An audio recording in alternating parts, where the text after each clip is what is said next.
Hello, everyone, and welcome back to Daily Kaylee's 13 Days of Halloween. This is episode 2 of this year's series, and like I say every year, this is my favorite time of year. This is my favorite part of the Halloween season.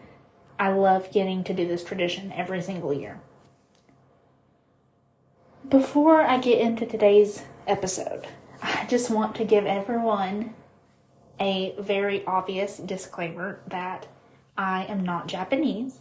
I do not speak Japanese, and this case involves a Japanese family. I don't want to offend anyone or seem insensitive if I am mispronouncing all of these words. So bear with me. I am trying my best. I have practiced saying these words, and I'm still very, very, very uncertain that this is correct. With that being said, today's episode is about the Setagaya family murder. This family, I don't even know where to begin, honestly. First of all, I would like to say that this case remains unsolved. This will be the 23rd year in December that this case has gone unsolved. It's not uncommon for me to talk about unsolved cases on this podcast, as you all know, but this is a very special case because there is so much information. There are so many clues. They have the killer's DNA, multiple types of DNA, and they have still been unable to find a single suspect, let alone the actual perpetrator, and that's insane to me. The Setagaya family murders refer to the Miyazawa family from Setagaya, Tokyo, Japan. Setagaya is in the western suburbs part of Tokyo. I have never been to Tokyo, but it is very common for larger cities to be broken down into neighborhoods this way. Like in LA, there's tons of neighborhoods like this.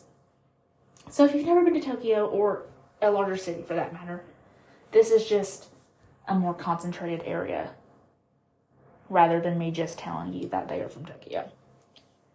These murders took place on the night of December 30th in the year 2000. The Miyazawa family was made up of Mikio. Like I said, I do not speak Japan. I'm going to call him Mikio.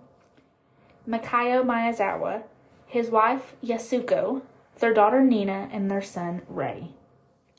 Nina was 8 and Ray was 6. One of the more interesting parts of this case, more interesting. I'll say an interesting random piece of information. The killer actually entered the home through the second floor. The unidentified killer saw that a window on the second floor was open and climbed a tree and swung into the window. They also had to remove the screen in order to enter the house. This window was immediately adjacent to Setagaya Park, which I'm assuming is a popular area in this neighborhood.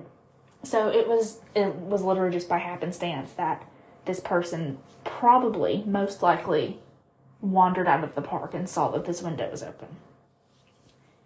On the second floor was Ray's bedroom. When he entered the house, he immediately entered Ray's bedroom and used his bare hands to strangle him. Mikio heard the disturbance in Ray's room, rushed upstairs, and discovered the killer. He fought the killer. He was able to injure him, but the killer ultimately stabbed him in the head with a sashimi knife. A police report later claimed that part of this knife broke off inside of Mikio's head. and the killer then took the broken part of the knife handle and used it to stab Yasuko and Nina, until the killer eventually found a Santoko knife, also in the house, and used this to ultimately murder them. After the murders, the killer remained inside of the house. Now, it is unclear how long the killer was in the house. It is anywhere between 2 to 10 hours. The police were able to break it down into this very wide time frame because of the family's computer.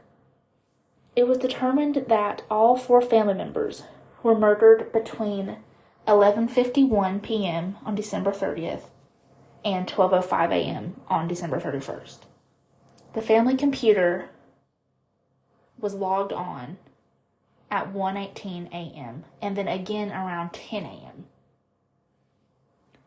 While the killer was inside the house, not only did they use the family computer, like I said, they also drank 4 bottles of barley tea, ate a melon, and then ate 4 ice creams from their refrigerator. He then used their toilet and left behind his feces without flushing. He used first aid products from their medicine cabinet to treat his wounds and his injuries.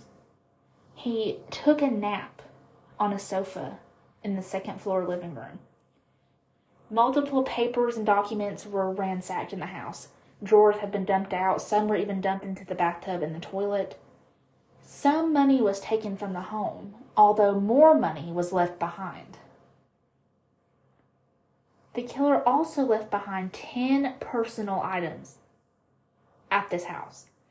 He left behind a knife, a scarf, a small hip bag, a sweater, a jacket, hat, gloves, shoes, and 2 handkerchiefs. Like I said, the computer was logged onto twice. The first at 1:18 a.m. right after the murders. And the one around 10 a.m., that one is a bit unclear because this is around the time the bodies were discovered. It could have been the killer's last action before leaving the home, or it could have been Yasuko's mother, Haruko, who actually entered the house and discovered the murders. Haruko had tried to call Yasuko multiple times. The call would not go through because the phone line had been unplugged, presumably by the killer.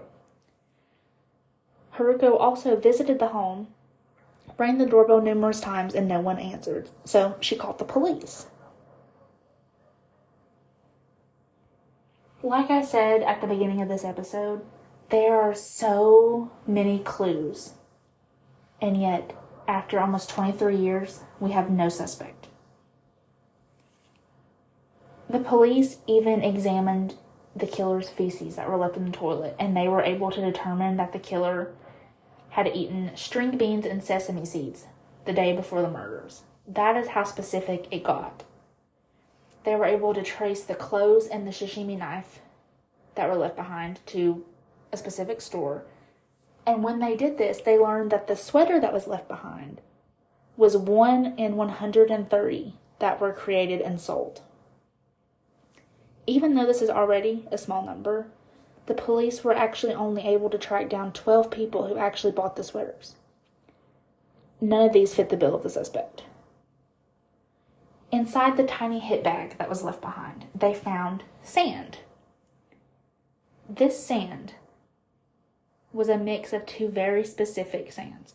One was determined to come from the Nevada desert, specifically near the area of the Edwards Air Force Base, which is in California. And the other sand in the bag was from a skate park in Japan. Along with the feces, they also found the killer's DNA all over the house. They had blood, they had fingerprints.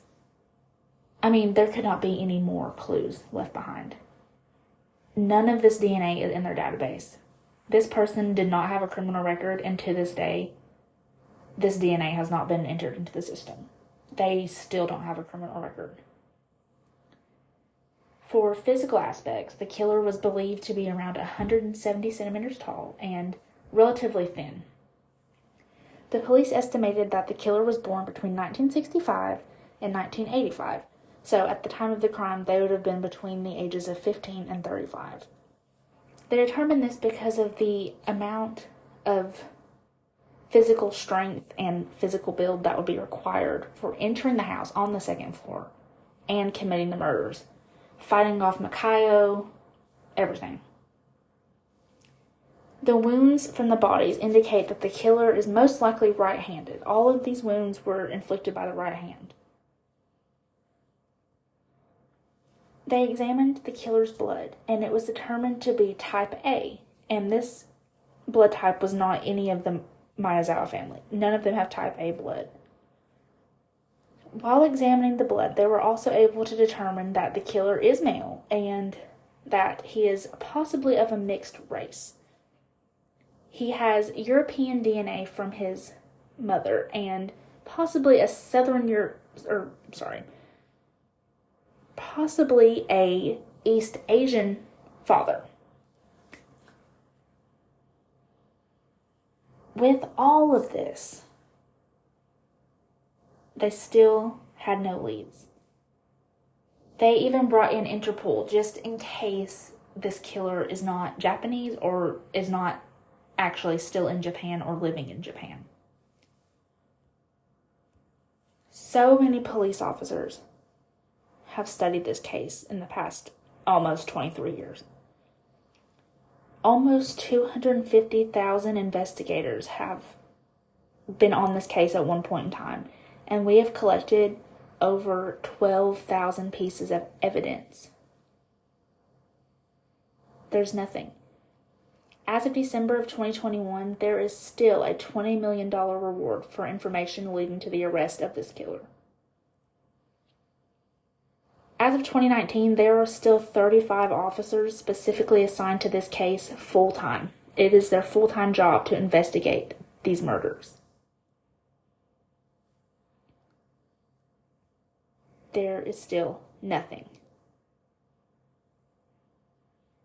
Because of this case, however, Japan removed their statute of limitations on crimes like this, specifically on murders, but in general, crimes like this.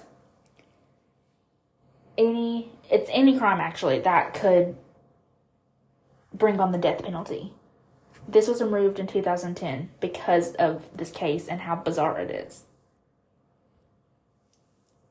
I wish I had more information to give you for today's episode, but honestly, the things that I have told you are so crazy, I think this will live in all of our heads for a very long time. Let me know what you guys thought of today's episode. I will see you tomorrow with episode 3. Bye, guys.